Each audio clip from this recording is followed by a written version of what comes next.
It began like any other night on live television: a bright studio lights, polished podiums, and two of America's most outspoken senators ready to debate. But no one expected what would happen next. What started as a clash of words between Senator Rand Paul and Senator John Kennedy turned into a masterclass in humility, courage, and the power of grace under pressure.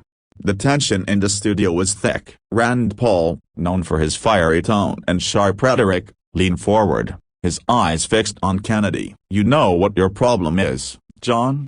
he said with a smirk that echoed across the room. "You're arrogant. You think you know everything." The audience went silent, as the kind of silence that freezes time. Even the host looked stunned. Kennedy simply raised his eyebrows, his southern charm unbroken, his calm presence radiating through the camera lens. For a moment, everyone expected him to lash out, to meet fire with fire. After all, politics today is rarely kind. But Kennedy didn't take the bait. Instead, he took a breath, adjusted his tie, and spoke just one sentence that would send shockwaves across the nation. "Rand," he said softly, "I'd rather be called arrogant for standing on truth than be praised for sitting on lies." The words hit like thunder. The audience gasped, then broke into applause. Rand Paul blinked, his face frozen somewhere between surprise and disbelief. For once, the quick-talking senator had nothing to say. Kennedy had delivered not just a rebuttal, but a lesson. Social media erupted within minutes. Clips of the exchange flooded X,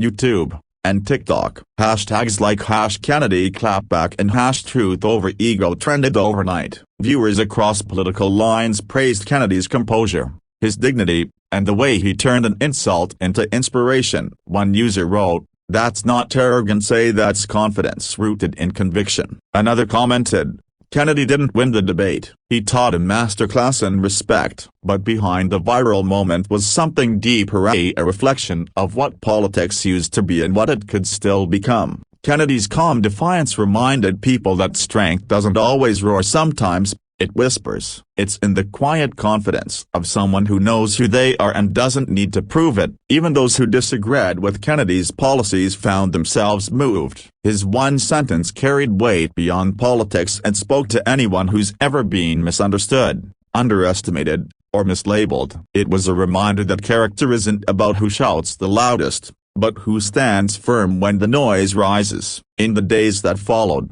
Kennedy didn't boast about the exchange. When asked about it in a later interview, he smiled faintly and said, "I don't aim to embarrass anyone. I aim to tell the truth. If that bothers someone, that's their reflection, not mine." Those words, a humble yet piercing, echoed across homes, schools, and workplaces. People replayed the clip not just because it was dramatic, but because it was rare. In an age of division, it felt refreshing to see someone respond to hostility not with anger, but with grace. As the broadcast's lights dimmed that night, Rand Paul sat quietly, perhaps realizing that sometimes, it's not about who gets the last word, but who speaks with meaning. And John Kennedy, walking off the stage with that calm Louisiana poise, had once again proven that dignity is the loudest sound in a noisy world. The exchange became more than a viral moment. It became a message, one that reminded millions that truth, integrity, and humility still have a place in leadership. Kennedy's single sentence was more than a clapback. It was a mirror held up to a nation that too often confuses arrogance with strength.